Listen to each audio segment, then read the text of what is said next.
Hi, welcome to Functional Fridays. I'm Sherry Jacobs, naturopathic doctor. I'm Shannon Kennedy, internal medicine doctor. And something we wanted to talk about today, because it comes up either as a primary concern or somewhere down the list, is fertility and enhancing fertility.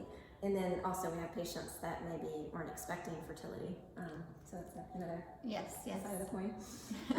But I think, or I've definitely noticed over the years, I think probably in the research and literature is the same, and that is unexplained infertility is on the rise.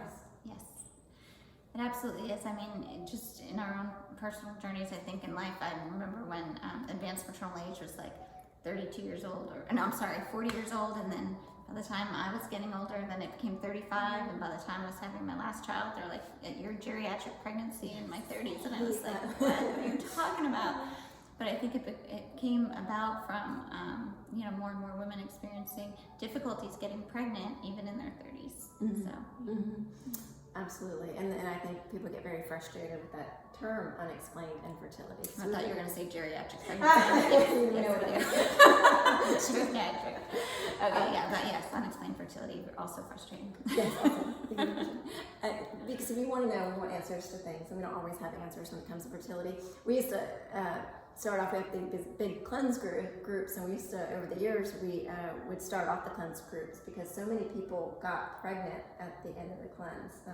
And so there's something to cleaning up these diet and lifestyle factors and taking away what we call in naturopathic medicine, which is obstacles to cure. There are things that are getting in the way of having optimal health and figuring out what they are for you. We all have different obstacles to cure. And so sometime in the realm of fertility, I think deciding figuring out what your obstacles to cure are so that you can pass on those genes and become as fertile as possible. With the cleanse, we definitely had some people that were not expecting fertility, and so that was kind of our caveat in the beginning to there. But there's so many things you can do beyond getting a traditional fertility workup, and really looking at hormone levels and looking at egg quality and using certain nutrients, especially if you're getting into that geriatric pregnancy age, is making sure you're taking things like CoQ10 and DHEA that help to improve egg quality. But really, it's figuring out for you what is it. Some people it's stress, some people it's what they're eating. I mean, there's all kinds of different factors for individual fertility. Absolutely.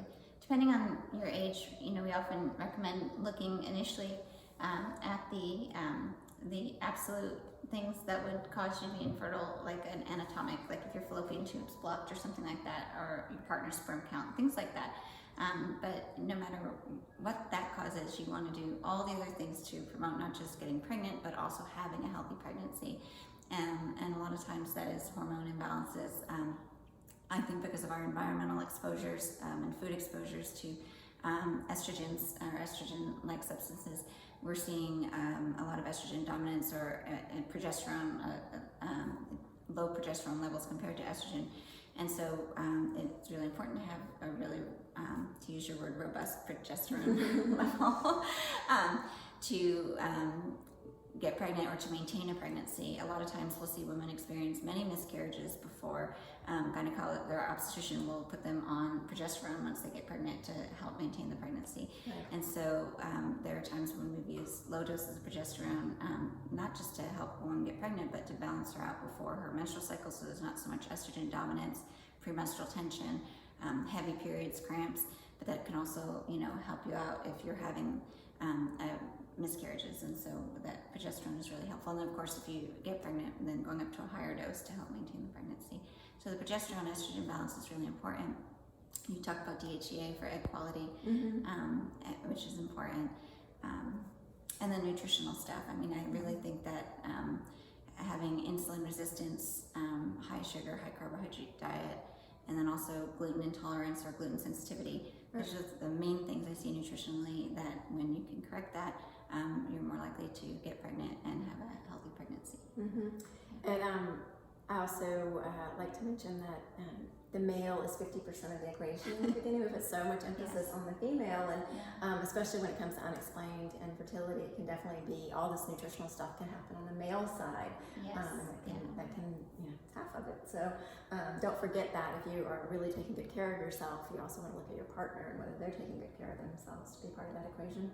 Absolutely, yeah. We often look there last, and you know, not only is it important for them to be healthy, you know, you're wanting their support in all the healthy changes you're making in your lifestyle. Yes.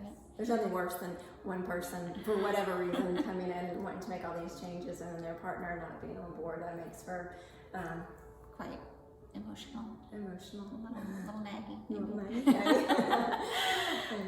Yeah. So all of those things can be done. And at the end of the day, I just like to say, I mean, there's lots of options for having children, and yes, not everybody is meant to Yeah. have a baby. There's different paths. There's different paths, but if you do these things to improve your health, to, you know, even if you don't end up with a pregnancy, a natural pregnancy, you still are going to be healthier and have a longer, happier life, and in the long run. So it's worth trying. Always. Yes. Thank you.